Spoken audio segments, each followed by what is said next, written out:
आज का मन्ना, धार्मिकता के माध्यम से अनुग्रह का राज्य करना।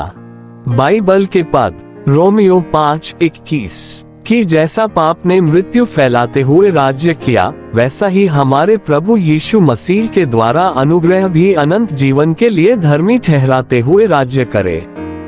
सेवकाई के शब्द, अनुग्रह राज करता है। हमारे पास एक और राजा है, क्योंकि अब हम दूसरे राज्य में हैं। एक बार हम मृत्यु के राज्य में थे और पाप मृत्यु के माध्यम से हमारा राजा था।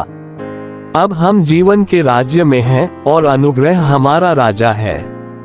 क्योंकि मसीह हमारे लिए छुटकारे को पूरा करने के लिए क्रूस पर मर गया है और क्योंकि परमेश्वर की धार्मिकता हमारे सामने प्रकट हुई है, इसलिए हमारे पास अनुग्रह के रूप में परमेश्वर का आनंद लेने का स्थान है। हमारे पास परमेश्वर को अपने अनुग्रह के रूप में दावा करने का स्थान भी है।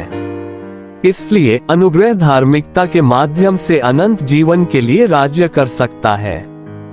एक दिन मुझे एहसास हुआ कि मसीह परमेश्वर के छुटकारे को पूरा करने के लिए क्रूस पर मेरे लिए मर गए और परमेश्वर की धार्मिकता मेरे सामने प्रकट हुई। एक पापी के रूप में मैं मसीह के छुटकारे वाले लहू के तहत परमेश्वर के पास आता हूँ। तुरंत परमेश्वर की धार्मिकता उसे मुझे न्याय ठहराने के लिए बाध्य करती है और वह मेरा भाग बन जाता है। मैं उससे अपने भाग के रूप में दावा कर सकता हूँ, क्योंकि मसीह के छुटकारे ने उसकी धार्मिकता की सभी आवश्यकताओं को पूरा किया है। अब मेरे पास उसे अपने भाग के रूप में दावा करने का स्थान है। परमेश्वर ने खुद को हमें एक अनुग्रह के रूप में दिया है जिसके हम हकदार नहीं हैं। हमने इसके लिए कभी काम नहीं किया और हम इसके लिए भुगतान नहीं कर सकते। इसकी कीमत बहुत ज्यादा है। परमेश्वर सिर्फ धार्मिकता के जरिए अनुग्रह के रूप में खुद को हमें देता है। यह अनुग्रह हमारे आनंद के लिए हमारा भाग बन जाता है और धार्मिकता के जरिए राज्य करता है, जिसके परिणाम स्वरूप अनंत जीवन मिलता है।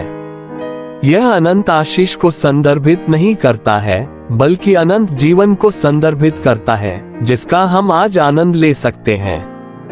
यह मानव जीवन या सृजित जीवन नहीं है, ये दिव्य, अनंत और असृजित जीवन है। आमीन।